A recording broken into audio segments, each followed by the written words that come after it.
Bonjour à toutes et à tous, alors on va corriger les deux exercices qu'on avait à faire pour aujourd'hui savoir que c'était le brevet 2018. Alors,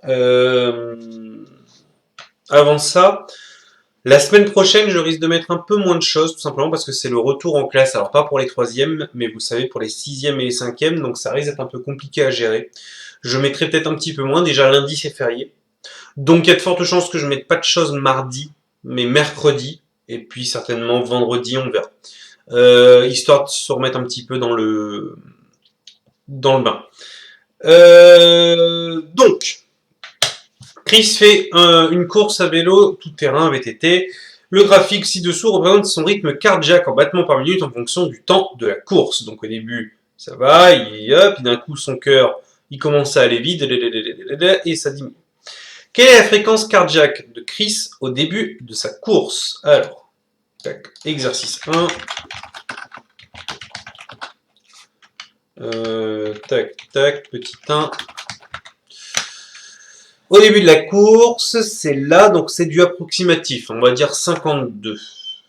Ouais. Et donc, vous voyez que c'est battements par minute. Donc, Chris a un rythme, alors une fréquence cardiaque, une fréquence cardiaque, on peut dire rythme cardiaque, d'environ 52 battements par minute au début de sa course. On laisse le environ tout simplement parce que on ne sait pas si c'est pile ou pas, donc dès qu'on n'est pas sûr, on met environ.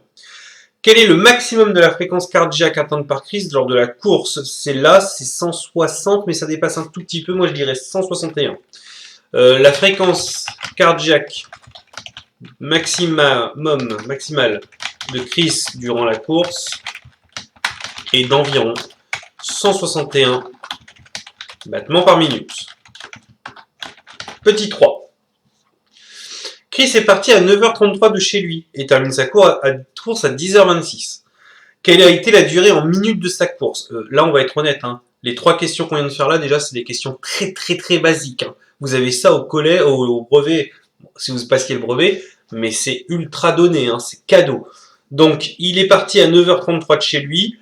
On compte, il faut 7 minutes pour arriver à 40. 20 minutes pour arriver à 10h pile, donc ça fait 27 minutes, et là il y a 26 minutes, donc on met ensemble, ça fait 26 et 27, on arrive à 53 minutes. Donc, Chris a fait une course de 27 plus 26 minutes, on n'est pas obligé de le mettre, mais ça fait 53 minutes. 4.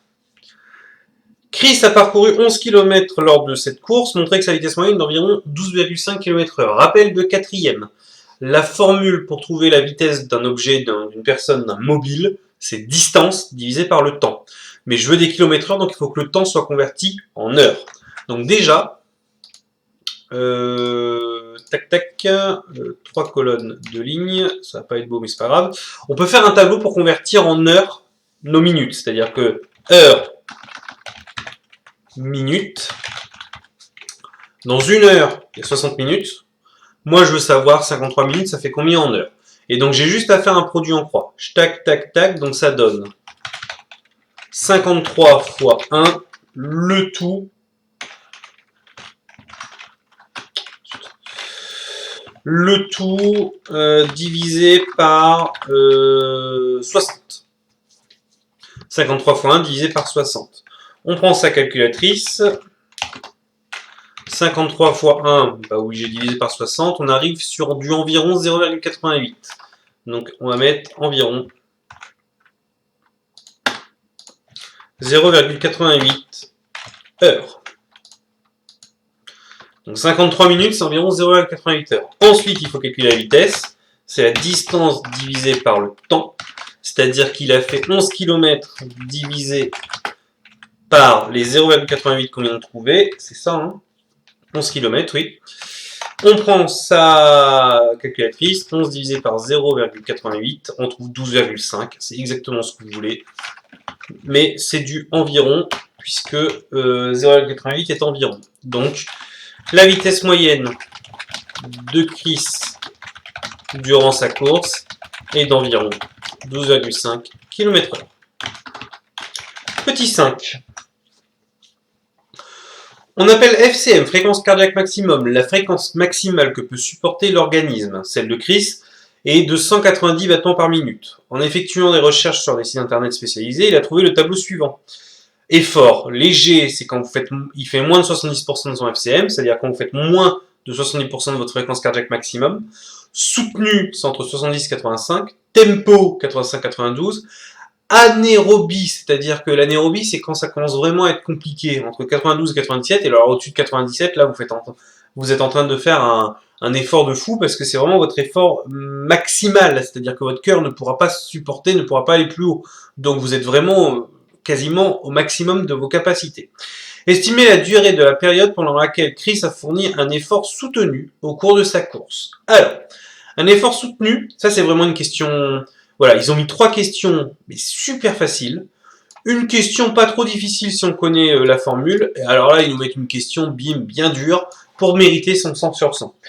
Alors, premièrement, c'est que soutenu, puisqu'on parle d'effort soutenu, c'est entre 70 et 85 FCM. Donc on va calculer ce que ça faut. Donc, il faut que je calcule 70%. 70% de sa FCM, 190. Je prends la calculatrice. Alors, attendez, ça fait 0,70 fois 190. 170 divisé par 100, ça fait ça. 0,70 fois 190, on arrive à 133. Pareil, c'est entre 70 et 85%. Donc, je vais calculer ce que vaut 85%. 85% de 190. Ça fait 0,85 fois 190. Ça fait 161,5. Donc l'effort soutenu de Chris est lorsqu'il a les entre 133 battements par minute et 161,5 battements par minute. Ok? Donc résultat, dans mon graphique, 61,5 c'est bon, c'est en dessous de ce qu'on avait dit au maximum. 133. 133 c'est là. D'accord? En fait, c'est cette partie-là que j'encadre. Donc, on veut savoir la durée de la période pendant laquelle Chris a fourni un effort. Moi, j'ai l'impression qu'ici, c'est environ 8 minutes. Et que là, c'est environ 41 minutes. Entre 8 et 41 minutes, il y a 33 minutes. Donc, environ 33 minutes. En regardant le graphique, on remarque que Chris a fait un effort soutenu pendant environ 33 minutes. Voilà, tout simplement. J'espère que c'est bon pour tout le monde. Hop, exercice 2.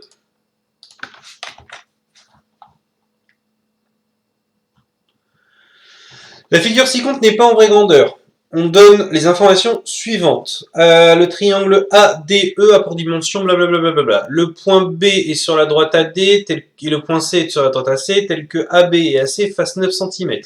Les droites FG et DE sont parallèles.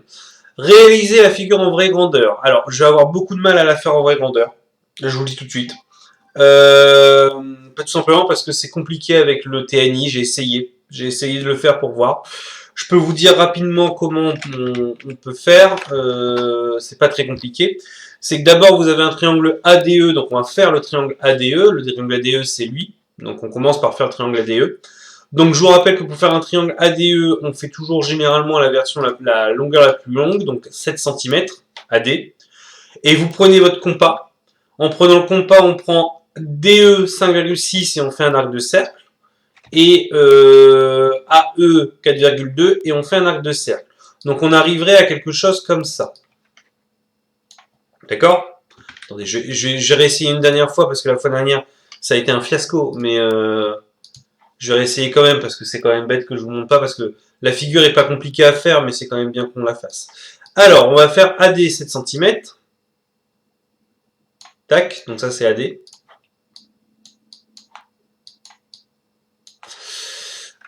Compas. On a dit que DE c'était 5,6 cm, donc je prends DE 5,6, donc 5,6. Là je suis à 5. Ah oui, mais non. Tac.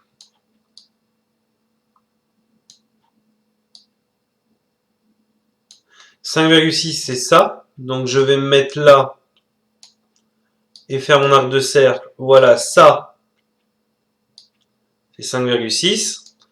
Et l'autre c'est 4,2. Donc je reprends mon compas. C'est pas ce qu'il y a de plus pratique, hein, TNI pour ça. 4,2, il est là. Je me mets là. Faites que ça se croise, parce que si ça se croise pas, j'ai l'air fin. Oh, c'est juste. Hein. Oh, la vache. Hop, voilà. Donc ça, c'est le point E. Donc j'ai A, D, E. Oui, le chat. ADE. Ensuite, qu'est-ce qu'on a d'autre? On a on peut retirer ça pour le moment. Le point F est sur AD tel que AF 2,5. Donc le point F est sur AD tel que AF 2,5. Donc le point F, tac, tac, tac. Le point F, il est là. F. On a AB et AC qui font 9. Donc en fait ça, tac, tac, tac, on prolonge.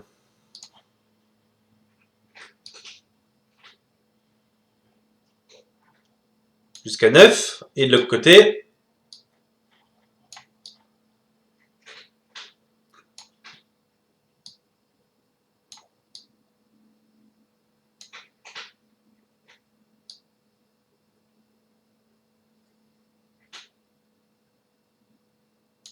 pack jusqu'à 9. Donc là, on a B. Et là, on a C. Et enfin, pour terminer, les droites FG et DE sont parallèles. Bon, bah là, ça va un peu mieux que la fin dernière. J'avais vraiment galéré. Hop. Donc, je vous rappelle que pour faire une vraie parallèle, on a besoin de l'équerre et de la règle. On place l'équerre sur la droite dont je veux la parallèle. Donc je veux la parallèle à DE. Rappel de 6e. Hop. Je prends ma règle. Je me place sur le deuxième côté de mon angle droit sur mon équerre.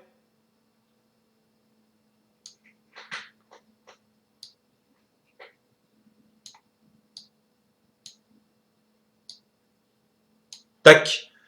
Et je fais glisser mon équerre en positionnant ma règle. J'appuie bien sur ma règle. Je fais glisser mon équerre jusqu'à passer par la... jusqu'à arriver à l'endroit où je veux faire, voilà, ma parallèle. C'est bon, j'ai ma parallèle. Et là, c'est le point G. Voilà. Bon, bah, c'était pas si compliqué que ça pour finir. Ok, on continue. Prouvez que ADE est un triangle rectangle en E. Eh ben, vous avez les trois mesures qui sont là pour prouver qu'un triangle est rectangle. On va utiliser le théorème de Pythagore. Dans le triangle ADE, je sais que AD est le côté le plus long. Alors, on peut faire une séparation.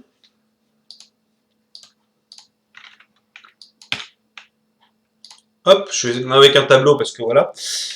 D'un côté, on prend le côté le plus long, donc DE, non AD, pardon, AD, et on le met au carré. Ça fait 7 au carré, ça fait 49. De l'autre côté, on est les deux autres qu'on ajoute au carré, c'est-à-dire AE au carré plus DE au carré. Ça fait donc 4,2 au carré plus 5,6 au carré.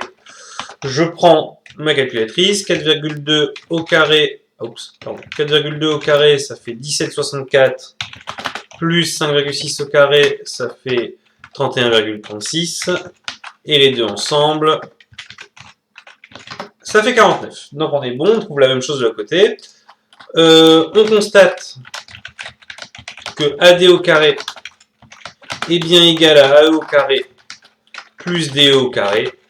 Donc, d'après la réciproque, puisque c'est égal, donc c'est la réciproque du théorème de Pythagore, le triangle ADE est un triangle rectangle en E. Très bien. Petit 3. Calculer FG. Donc, il y a de fortes chances que il faut utiliser ça, cette petite information-là, pour utiliser Thalès. Et donc on regarde ce qu'on a. On sait que ce grand truc-là, ça fait 7. Là, on a le 2,5. Là, on a le 5,7, je crois. Hein. Je vérifierai. 5,6, dommage, 5,6. Là, on a 4,2 AE, pardon. AE 4,2, donc tout ça.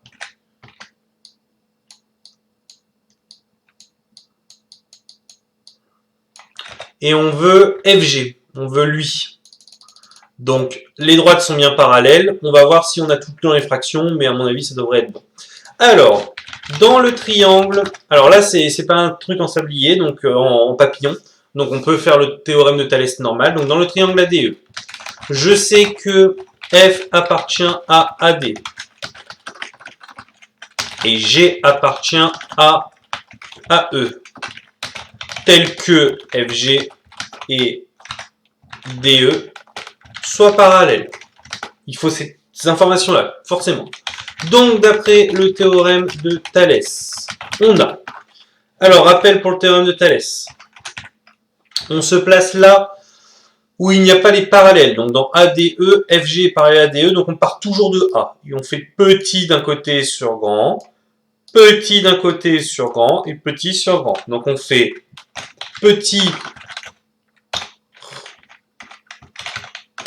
Je vais y arriver, hein.